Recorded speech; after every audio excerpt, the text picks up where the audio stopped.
So today we are fixing these issues on this BMW. As you can see here, the damage on the door card has all this sort of puckering and stuff where it's been scratched. So each door card, we've got 4 on this car, 2 at the front, 2 at the back. Each one of them is going to end up costing a total of nearly £3,000 to have these replaced with BMW. So we are fixing this for BMW at a fraction of the cost, to save them having to replace all of them. And as you can see, all the way up here as well, and all the way along here as well, it's got all this sort of damage,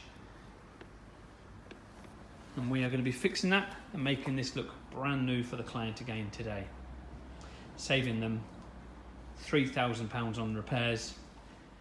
So this is the completed video of the BMW, all completed and done.